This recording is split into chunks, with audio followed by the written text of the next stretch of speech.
Estuve 19 años en la industria, desde que salí de la escuela industrial, en el secundario. Trabajé 19 años, primero con YPF y después con distintas compañías privadas, donde hice de todo tipo de tareas de exploración y explotación, desde incubación de pozos, cementación, tratamientos de acidificación, fractura hidráulica, muy poquitito en pozos convencionales en la década del 70. Perfilaje y pulsamiento de pozos, que ya les voy a contar en qué consiste eso, inspección destructiva, en fin, hice un montón de tareas que me permiten leer, ver lo que está pasando, interpretar y poder comunicarles a ustedes en un lenguaje que ustedes que no son de la industria puedan entender, ¿no es cierto? Eso es lo que estamos haciendo. Con mi señora recorremos prácticamente todo el país, dando charlas, sobre todo en los chicos, ponemos mucho énfasis en las escuelas. La idea nuestra es, mientras tengamos minerales o petróleo bajo tierra, tengamos agua en superficie y tengamos políticos corruptos, van a haber compañías que van a tratar de venir y llevarse lo que tengamos. Y es decir, esto es una batalla a largo plazo. No se termina ahora con una prohibición, sino que más adelante, cuando se dé la oportunidad, van a volver a la carne. Por eso es que tenemos que hablar mucho con los chicos para explicarles. Es decir, eso es más o menos como introducción de quién soy yo. Después de trabajar 19 años en el petróleo, nos fuimos a vivir a Estados Unidos, estuvimos casi 27 años dando vueltas por allá, trabajando en la aviación, hasta que decidimos jubilarnos y volvimos al país y empezamos a tratar sobre este tema. Eso a grandes rasgos más o menos es mi prontuario. La idea es hoy hablar sobre el pico del petróleo. El petróleo, como todo producto fósil, tiene un límite, es un tanque, ¿no es cierto?, del cual uno va sacando hasta que se acaba, no se renueva. El petróleo se predijo allá por el fines del 50, del 60, un tal Hoover predijo que para el año 70 llegábamos al pico del petróleo. Cuando lo dijo, todo el mundo se lo rió. No puede ser, son pavadas, etcétera, etcétera. Y efectivamente, en el año 70, 72 se llegó al pico no de producción, sino de reservas de petróleo. A partir del año 70 no se volvió a encontrar ningún yacimiento notable. Y la idea es, bueno, contar qué es lo que nos va a pasar si llegamos al pico del petróleo, por qué estamos en esta situación y, bueno, cómo hacemos para adelante, ¿no es cierto? Acá en este gráfico mostramos que para el 70, en esta época, se descubrió los yacimientos del Mar del Norte. Después se descubrió yacimientos de menor capacidad, los yacimientos de México, de Brasil, los de offshore del Brasil. Pero si miran esta curva, ven varias cosas. Por un lado, que la producción siguió aumentando hasta el 2010. La producción no está relacionada a la cantidad de reservas. La producción va a aumentar tanto como lo requiere el mercado y después la demanda. Nosotros, porque la reserva va a aumentar el ritmo del bombeo. Por otro lado, las reservas, como ustedes ven, siguen bajando. Esto se hizo en el 2011, más o menos, 2012, estamos por acá, pero las reservas, las predicciones que van a seguir bajando hasta nivelarse muy fuerte. Si miran acá, para el año 85 más o menos, la producción, es decir, el consumo de petróleo, superó el ritmo en que se encuentran reservas. Es decir, que a partir de este momento ya estábamos consumiendo de ese barril sin fondo, estábamos consumiendo cada vez con un volumen cada vez menor en el depósito, a partir de esta época. Roberto, una pregunta que es medio básica, te lo digo. Sí. Las barras blancas son lo que suman a las reservas acumuladas ahí. Claro, es que lo que va sumando a la reserva total mundial. Claro, es decir, acá en unas 50, 62, 63 se descubrió el Mar del Norte con unas reservas de unos 58 millones de barriles por año. Un barril son 159 litros, 6 barriles son 1 metro cúbico.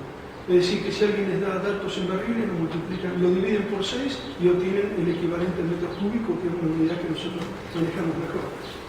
Esto es lo que dice este gráfico. Por un lado, que la producción sigue aumentando, el consumo, sigue aumentando, las reservas siguen bajando y que cada vez estamos consumiendo más de este barril.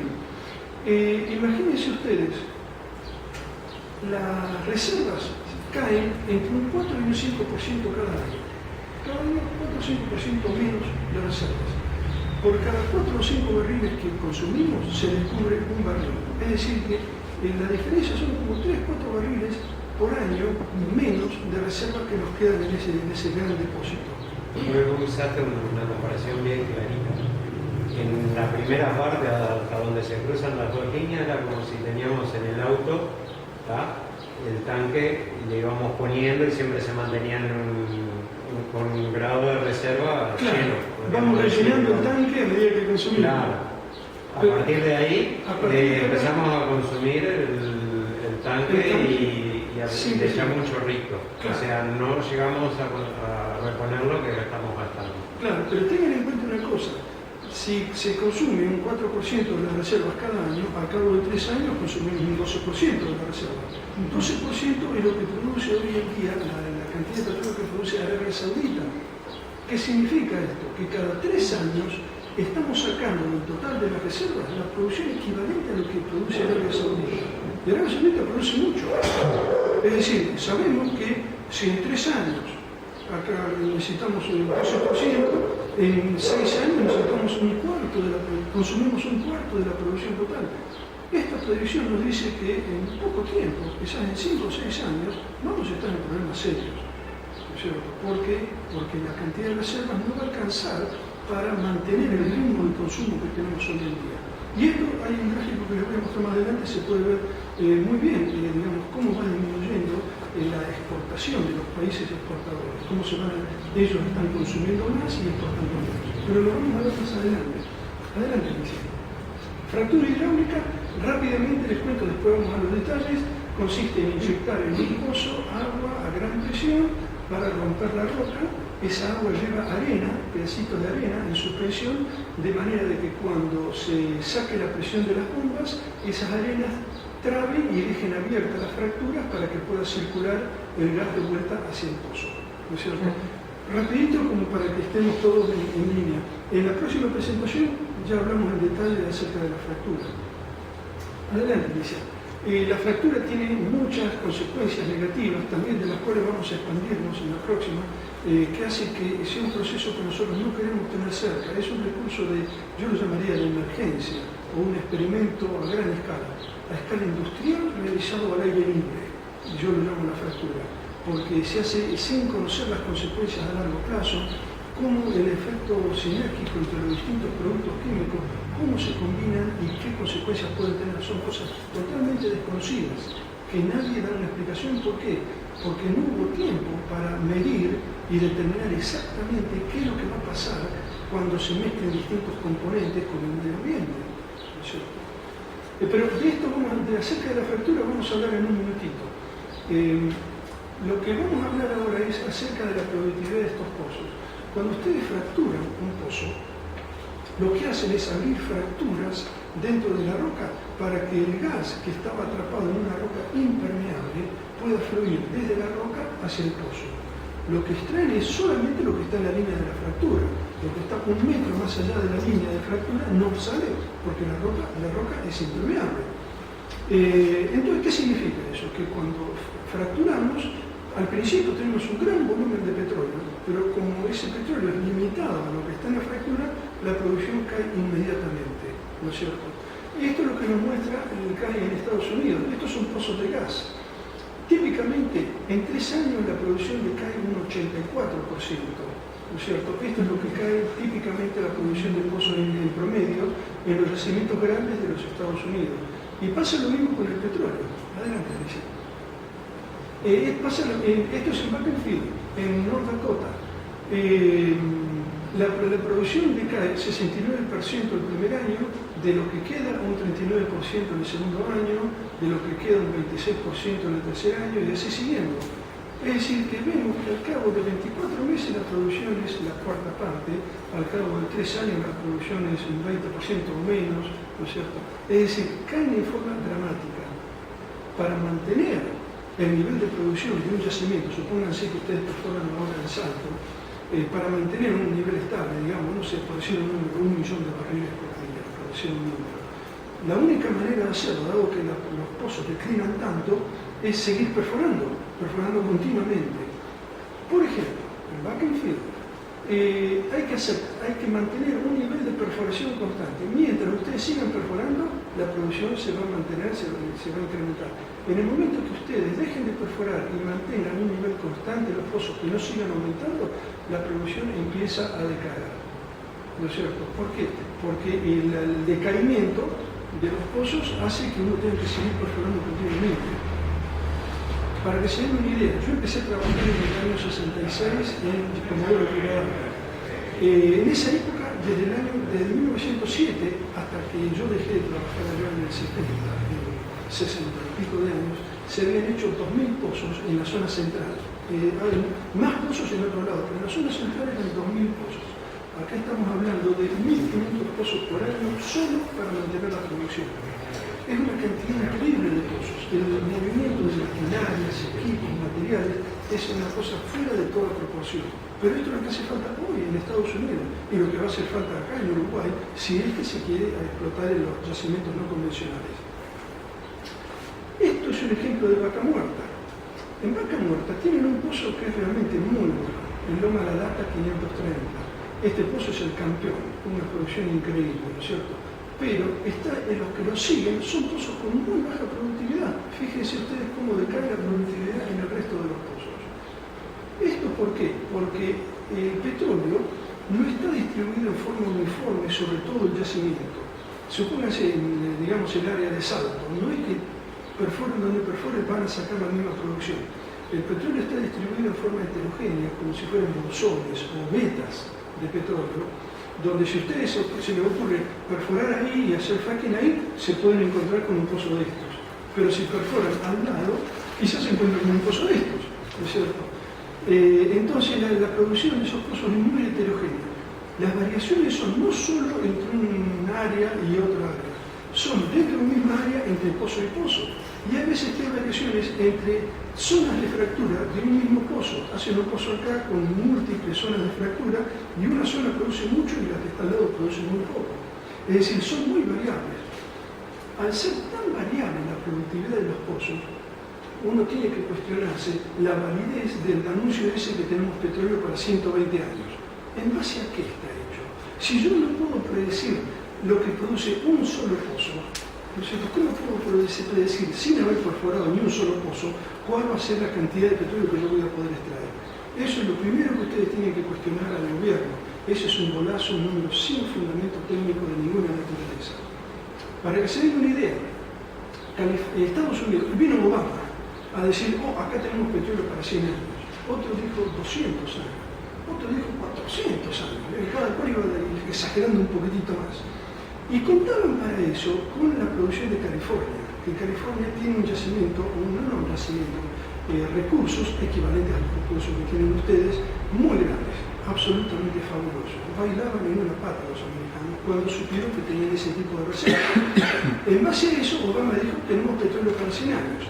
Bueno, no era petróleo para 100 años, eran recursos. Y el recurso es la roca que tiene capacidad de contener petróleo.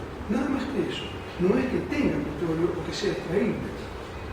Una vez que empezaron a perforar y a determinar cuál era el potencial real, lo que era un recurso así se fue achicando. El recurso final es un 4% de la cantidad original. Es decir, que el que dijo, si alguien dijo que tenemos 1.000 millones, en realidad tenía 40 millones. O sea, tenemos un poquitito. En base a eso, las predicciones de Obama en un principio se achicaron. En vez de ser 100 años, se redujeron a 23. Y con la declinación de los nuevos yacimientos se redujeron a 11. Es decir, hace un año atrás tenían un 11% del total que ellos pensaban. Es decir, la posibilidad de que Estados Unidos se convirtiera en una Saudi Arabia no es real. Es una mentira total. Fue un globo, una burbuja que se pinchó cuando descubrieron que hay yacimientos que, si bien pueden contener petróleo, no son explotables. No sé cuál será el caso de acá de Uruguay, si será un caso como el de California o será un caso como Bakersfield, donde sí pueden sacar petróleo, ¿no es cierto? Pero cuando alguien da un número sobre una estimación, esas estimaciones son fantasías completas. En principio para estimular a los inversores que vengan y pongan plata, ¿no es cierto? Y también para reducir la protesta social. Cuando uno dice estamos potencialmente sobre Arabia Saudita, uno se pone contento, ¿no es cierto? Y no protesta tanto. Cuando en realidad quizás no es así, quizás es mucho menor. Hay yacimientos como Bakersfield o Barnett, otro yacimiento gasífero allá, que después de 7 o 8 años de explotación ya están en franca declinación, ya no hay manera de sacarles más de lo que dieron. Así que tienen que pensar, mirar con cuidado las estadísticas que le hagan ellos, ¿no es cierto? Todo este petróleo convencional, la explotación se pudo hacer por 2 factores. El primero fue porque los bancos estaban más que deseosos de crear otra burbuja, especular con los préstamos que los dan. Lo mismo que antes crearon la burbuja inmobiliaria, ahora crearon la burbuja del fracking. Ellos prestan plata a las compañías petroleras y las compañías petroleras se comprometen a un retorno de inversión, ¿no es cierto?, en base a los préstamos que les dan, basados en que van a poder encontrar más petróleo. Bueno, no es tan así. La segunda compañía más grande de los Estados Unidos se llama Chesapeake. Es la segunda compañía de gas más grande que se dedica a este tipo de explotaciones. Chesapeake ya estaba en problemas hace como 2 años atrás, me imagino ahora ya tiene que estar casi en la luna. ¿Por qué? Porque lo que ellos pensaban que iban a obtener con sus perforaciones estaban muy por debajo de las expectativas y no podían devolverle a los bancos el retorno de inversión que estaban esperando. Como consecuencia tuvo que empezar a vender activos fijos y los derechos de perforación que tenían en distintas áreas. Es decir, hay muchas compañías que se embarcan en esto especulando con que sí voy a tener plata como para hacer lo que yo quiero. Y no es tan fácil. Tiene un límite lo que se les puede sacar. La otra condición para poder que esto se pueda desarrollar es lo que se llamó la enmienda Halliburton. La enmienda Halliburton, como le llamaban ellos, fue que Dick Cheney, que era vicepresidente de los Estados Unidos, lo forzó al Congreso a cambiar las normas que hacen que, eximiendo a las compañías petroleras de todo tipo de control en cuanto a la calidad del agua, la calidad del aire y el transporte de productos químicos. Con eso eximieron a las compañías de todo tipo de responsabilidad por daños y perjuicios, ¿no es cierto? Es decir, en la medida que el pueblo absorba los daños que ellos hacen, esto es negocio. Pero en el momento en que el pueblo les pone a ellos la responsabilidad, esto deja de ser negocio. De hecho, esta técnica se conoce desde el año 46 o 47. Es una técnica muy vieja y la podrían haber empleado hace mucho tiempo antes. Pero no lo hicieron hasta que no llegó Bush y, digamos, dio vuelta a la torta, ¿no es cierto? Patrón Taber dijo, acá vamos a hacer lo que quiera Halliburton. Si no, no se hubiera podido hacer. Con un gobierno más centrado en los Estados Unidos, esto nunca hubiera sido posible. La cuestión es que hoy en día sabemos que todo esto es una especulación gigantesca. Hablemos de los recursos de petróleo como si fuera una inmensa pirámide como esta. En el tope de la pirámide tenemos los recursos convencionales, que son más fáciles de obtener. Piensen ustedes en un árbol de manzanas. Ustedes tienen un árbol de manzanas en el patio de la casa, cuando llega la época, quieren ir a buscar manzanas, ustedes empiezan por las manzanas que están abajo. Solamente cuando se acabaron las que están en la casa de la mano, se trepan al árbol y empiezan a sacar las más difíciles. Y pasa lo mismo con los recursos de hidrocarburos. Cuando se acabaron los convencionales, que no hay más, recién entonces se empieza a buscar lo que es más difícil. ¿No es cierto? Digamos, ellos tratan de minimizar sus gastos. Entonces empezó por los convencionales. Como los convencionales, tal como les decía, se están acabando, se están yendo cada vez más abajo. Pero si bien hay muchísimo hidrocarburo en el mundo, hay hidrocarburos para cientos de años en realidad, pero está tan desparramado, tan desperdigado y tan difícil de extraer que no es económicamente conveniente o técnicamente conveniente o energéticamente conveniente. Y hay límites. Por ejemplo, ahora haciendo la fractura hidráulica se venció la barrera esta del límite tecnológico o económico. Se puede perforar más abajo y sacar los hidrocarburos no convencionales de esta zona. ¿Por qué? Porque la tecnología lo permite y si tenemos créditos fáciles de los bancos lo podemos hacer. Pero hay otra barrera que está un poco más abajo, que es la barrera de energía. Nosotros no queremos gastar más energía en sacar el petróleo que la energía que nos pueda dar el petróleo. Hay un límite, ¿no es cierto? Y estamos llegando a ese límite muy rápidamente. Y ahora lo vamos a tocar en el tema ese. La cuestión es que de los recursos convencionales, que hay muchos, son cada vez más difíciles y menos energéticamente conveniente para sacarlo. ¿Lo voy a ocurrir? ¿Estoy bien? Sí, es rentable, cada vez menos rentable. Cada vez menos rentable porque no nos da los beneficios económicos hoy y energéticamente no nos conviene sacarlo. Adelante, dice. Hay otros hidrocarburos no convencionales, no solamente el shale o el petróleo de esquistos, está el hidrato de metano, por ejemplo. El hidrato de metano es metano congelado que está en el fondo del mar, en zonas frías, en las partes del Ártico, bajo el Polo Norte. Son capas de metano congelado de 200, 300 metros de espesor, riquísimo. También lo mismo que el metano que está bajo la tundra, en Groenlandia, por ejemplo. Son recursos de metano fabulosos, pero que son muy difíciles de extraer. Japón está probando con los hidratos de metano desde hace como 15, 20 años y todavía no pudo encontrar la manera de poder sacarlo de una manera energéticamente conveniente y que le convenga económicamente. Es decir, si bien el gas está, es muy difícil, lo tienen que calentar y conducir hacia la superficie, es una tarea técnica terrible, ¿no es cierto? El oil shale no es lo mismo que el shale oil. Parece un juego de palabras. El shale oil es lo que ustedes tienen acá en el Salto, en la zona, ¿no es cierto? Lo mismo que el shale gas. El oil shale es en realidad querógeno.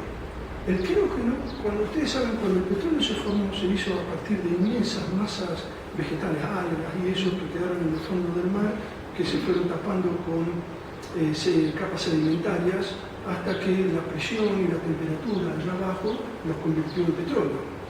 Lo convirtió primero en querógeno y el querógeno después, cuando maduró, se transformó en petróleo. El oil shale es querógeno. Son pozos que están a mayor altura donde el petróleo no tuvo la presión y la temperatura suficiente para madurar y ser económicamente o energéticamente conveniente. Entonces, le falta un tiempo de cocción, unos pocos millones de años más, para que pueda ser usado, ¿no es cierto? Este es el oil shale. Se encuentra, esto está en Colorado, en Estados Unidos, hay yacimientos que lo tienen, y lo que están haciendo, lo extraen, ellos saben que es un petróleo que le falta cocción, lo meten en unas calderas, en unos aparatos donde lo calientan y le dan la energía o lo que le falta para llegar a poder ser petróleo. Y después lo refinan para convertirlo en nafta, gasoil. El problema es que la energía necesaria para cocinarlo a ese petróleo es más grande que la energía que produce el producto final. Entonces no es conveniente. Las arenas bituminosas. Tengo por ahí una foto que después, si tengo tiempo, se la voy a mostrar. En Canadá, Canadá tiene los bosques esos de pinos gigantescos en toda la parte oeste de Alberta. Bajo los bosques de pino hay arena. La arena esa está embebida de alquitrán, ¿no es cierto? Entonces lo que están haciendo ahora es derriban todos los bosques esos, van con palas cargadoras, sacan esa arena embebida de alquitrán bien viscoso, bien espeso, y lo ponen en unas calderas gigantescas donde lo diluyen, el petróleo ese, y les permite separar la arena del petróleo, ¿no es cierto? La arena la tiran en otros pozos y el petróleo se lo mandan en trenes, se lo mandan para los Estados Unidos. Es un proceso absolutamente destructivo. La energía que consumen en calentar el petróleo y procesarlo es pavoroso, ¿no es cierto? Es decir, para el medio ambiente es un desastre total. Hay fotos que muestran lo que es Alberta hoy en día y es una cosa para asustarse. Y una vez más eso pone de manifiesto que esta gente hace en sus países los mismos desastres que hacen en los nuestros. No es que allá conserven más, no, son iguales, son igualmente desastrosos donde sea. Lo único que importa es el beneficio económico, están para hacer plata. Petróleo en aguas profundas y en el Ártico son el petróleo que tiene Brasil o el petróleo del Mar del Norte, ahora encontramos petróleo en el norte de Rusia. Es decir, hay petróleo en regiones muy inhóspitas en las cuales es muy difícil extraerlo. Un pozo de estos en el mar de aguas profundas puede costar $100 millones o más, comparado con un pozo convencional que cuesta $2 o 3 millones. Para que uno de estos pozos sea conveniente tiene que producir muchísimo, porque si no, no es conveniente hacer todo ese gasto por todos los pies. Roberto, ¿y el de fracking anda más o menos 10? ¿Un poco más? No, un pozo de fracking depende del pozo. El pozo exploratorio que se hizo en Neuquén, que después les voy a contar acerca de eso, ese pozo costó $24 millones. Que igual es una cantidad increíble de plata, ¿no es cierto? Pero para hacerlo vos tenés que asegurarte que vas a tener un buen retorno de inversión, si no, no te conviene. Y gas de mantos de carbón. Donde hay yacimientos carboníferos hay metano. No sé si ustedes escucharon o habrán leído acerca del gas grisú, o la costumbre de los mineros llevar un canario dentro de las minas. ¿Eso por qué? Porque donde hay carbón se libera metano. Y cuando se libera metano, el canario canta, y en cuanto deja de cantar, es porque se murió por culpa de metano, y todos los mineros salen corriendo para arriba, ¿no es cierto? Esa era la costumbre antes, hace 200 años. Hoy en día tienen detectores, ¿no es cierto? Pero el tema es, el carbón está embebido en gas metano. Eso no se escapa porque está todo sumergido en una capa de agua que lo mantiene en su lugar, al gas metano. No se puede escapar, en condiciones naturales. Entonces, cuando se hace un pozo, para extraerlo, se hace un pozo, se extrae el agua con bombas centrífugas, se extrae todo el agua esa, y a medida que disminuye la presión del agua, empieza a escaparse el metano. ¿No es cierto? Entonces hace un pozo donde sacan agua y por el otro se escapa el metano. Todo bien, siempre y cuando el yacimiento no sea muy profundo. En yacimientos de carbón que estén cerca de la superficie, lo más probable es que el agua que comprime el metano sea agua potable.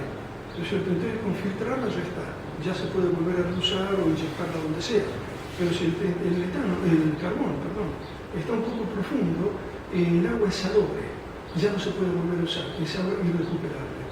Entonces estamos en la misma situación que con el fracking, con un pozo de gas convencional, no convencional, perdón.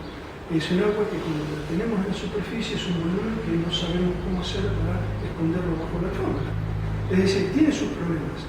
En la provincia de Buenos Aires está la cuenca de Claromecó, que empieza por Coronel Pringles y se extiende hacia el sureste para el lado de Necochea, para que se ubiquen más o menos en una lengua grande de terreno, muchos miles de kilómetros. En principio ellos dijeron de que no se iba a explotar, que no tenemos interés en explotar gas de manto de carbono. Eso es lo que dijeron oficialmente.